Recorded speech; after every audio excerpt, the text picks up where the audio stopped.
couple days ago when I started the Jeep, I couldn't help thinking of that Monty Python, "Is it dead yet?" Because I can't take it if he's not dead.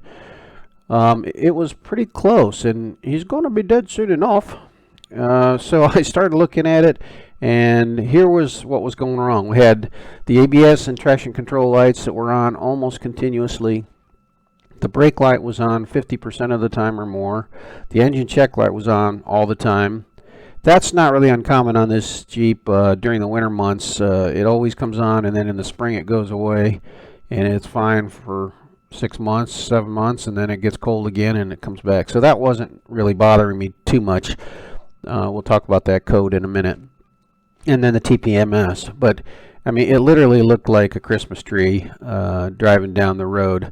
So we're going to talk about all these different lights and some of the solutions that you might be able to employ, including how to fix the TPMS sensor, the O2 sensor on the check engine light, the ABS traction control system, speed sensors, both front and rear, and then the brake light.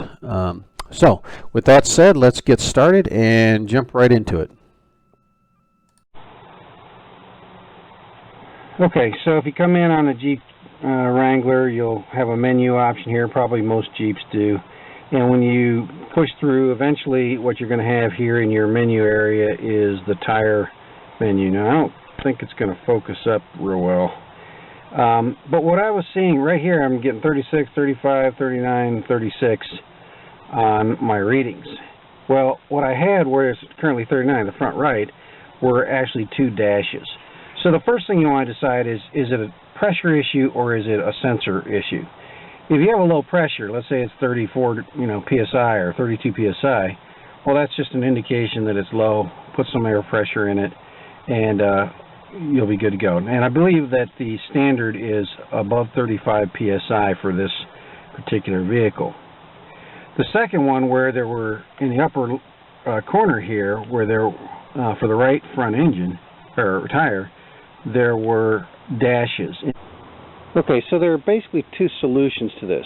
The first is take it into your tire dealer and get a new sensor. So basically they're going to pull the wheel, they're going to pull the stem, and put a new TPMS sensor in it. Now, depending on what model you have, the sensor can be, anywhere I think from 20-some to 60-some dollars, and depending on whether you have a warranty or not with your tires, you may have to pay a fee. So it's not unreasonable to think you might spend 50, 60, 70 bucks to swap out that sensor. The spare tire, by default, has a TPMS sensor in it. And the car is smart enough to know the difference between the 4 tires that are being driven and the one that's in the spare. So one thing you could do to save yourself some money in the short term is actually take your spare tire and mount it in place of the tire that's affected. First, put that one on the spare spot, and then you have to drive the car above 20 miles an hour for about 5 minutes. It actually only took me about 3 or 4 miles, and the sensor, the TPMS, immediately cleared it.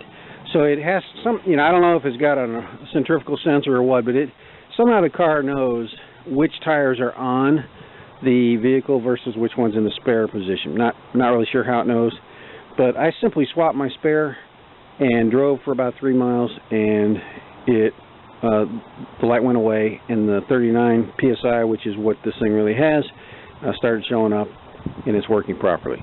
So this is a real quick fix where you don't have to spend anything, and then you can drop your tire out, your spare off when you have the 70 bucks to spend, and get a new TPMS in it, so that should you ever need to use it, it'll be available.